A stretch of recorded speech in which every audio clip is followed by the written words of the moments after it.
Okay, so Rep.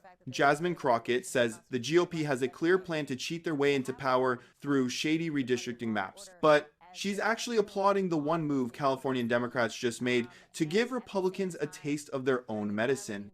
Let's watch the full clip and then I'll give you my thoughts at the end. Not very much, except for the fact that there's a clear violation of constitutional rights at play.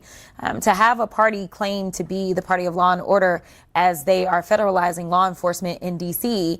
And at the same time, clearly violating the Constitution, whether we're talking about these maps that they're trying to implement, as well as simultaneously violating the Voting Rights Act, or if we're talking about taking the body of persons who refuse to be coerced into signing an agreement saying that someone can basically stalk them and watch their every move.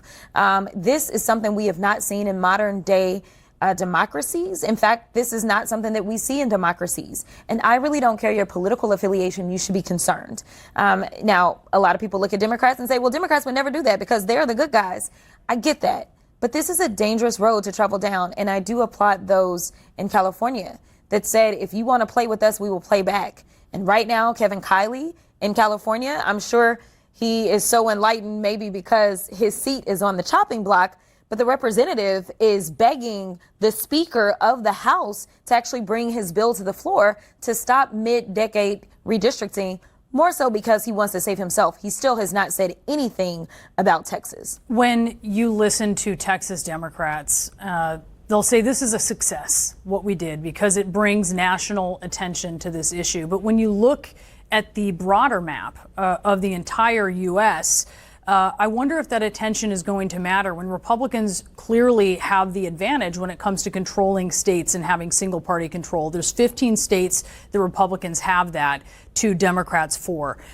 Is that really enough that it brought national attention when that broad map could hand power to President Trump in the next Congress? Well, here's the deal. He was going to seek power and seek to take it no matter what. We saw how he attempted to handle things the last time he lost an election. He called down to the governor. This is a guy who does not care about the rule of law whatsoever. So the fact that we're actually fighting back, I think that does matter. When you look at the approval ratings of the Democratic Party, part of that isn't because of our policies, it's because of a lack of fight. So at a very minimum, we are going to have to overperform. We have been overperforming ever since he's been in office. And that is one of the scariest things. They can draw this map whatever way they want to. I have a feeling that they're still not going to get 5 seats out of Texas. I know that that is their plan. But the reality is that when you look at somebody like a Henry Cuellar won his seat while Donald Trump won that seat by 7 points. So I know that there are Democrats that know how to overperform even when they draw these maps these ways. They always thought that they were going to have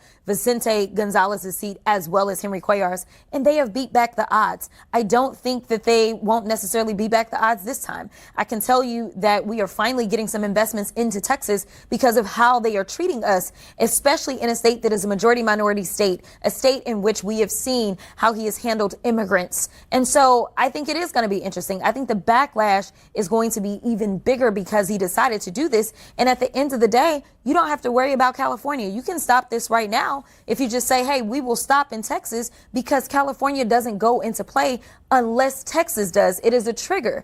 But as it relates to Indiana, he's probably not going to get that one. The state law is probably not going to be very helpful for him in Indiana. You commend California for responding. I do. And you call what Republicans are doing in Texas cheating. Yeah.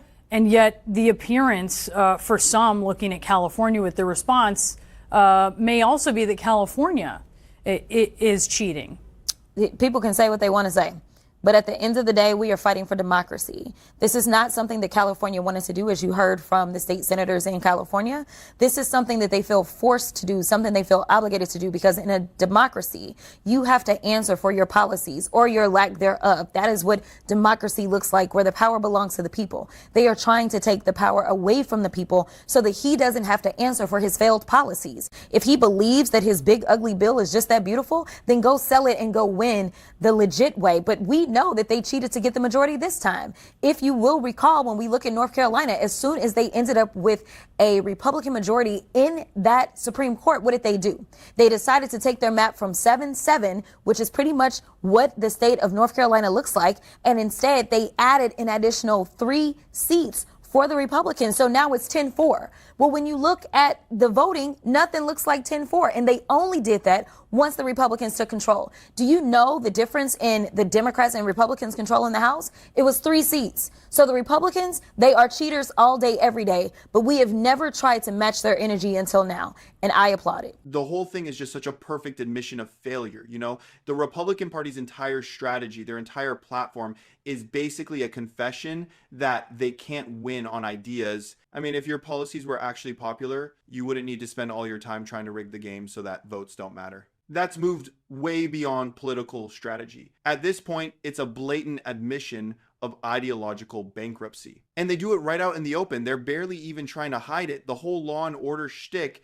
is just, it's a joke. It's a marketing slogan they use while they actively try to dismantle the very foundations of the system. They're basically telling you, we know we can't win in a fair fight, so we're just going to make sure the fight isn't fair. That's the whole playbook. Then you get to the most infuriating part of this whole cycle, the absolute nerve of anyone to then look at California's response and try to paint it as some kind of both sides are the same issue. I mean, it just makes my blood boil. It's such a pathetic, intellectually dishonest attempt to normalize what the GOP did first. They are the aggressors here, period. It's like someone walks up and punches you, and as you raise your hands to block the next hit, a crowd gathers and starts yelling, "Oh, look at the violence from both sides. It's insane." It's a completely bad faith argument designed to give cover to the person who threw the first punch. That's all it is. Calling this response cheating is just, it's an attempt to muddy the waters. Building a shield when someone is actively firing at you is just survival. And honestly, it's the only language that the modern Republican Party seems to understand. Power. That's it.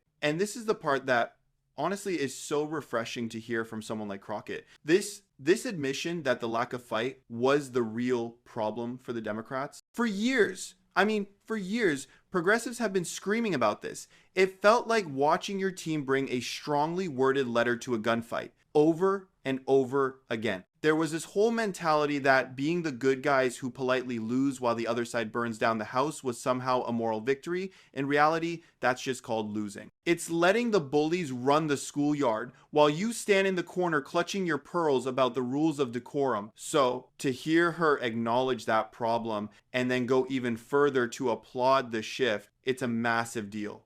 It signals a fundamental understanding of what they're up against. It's a recognition that you can't reason with a party that has abandoned reason. You can't appeal to the better angels of a party that is actively trying to clip their wings. It just doesn't work. Some people might get worried about Democrats becoming the thing they hate. The way I see it, this is purely about them finally realizing what time it is. The house is on fire. You can't sit around debating the proper way to hold the fire extinguisher. You just have to grab it and start spraying. Look, this whole tit-for-tat thing is far from an ideal situation, obviously. We all know it's a necessary one, though. It's the only way to force the arsonist to the negotiating table. It's creating leverage. And the fact that Crockett is framing it that way, that she's celebrating the fight, that is exactly the kind of energy the party has been missing. It's about time they woke up and realized the game has changed. The era of politely losing needs to be over for good. Let me know your thoughts in the comments. While you're down there, hit the like button and subscribe. I appreciate you guys, and I'll see you in the next one.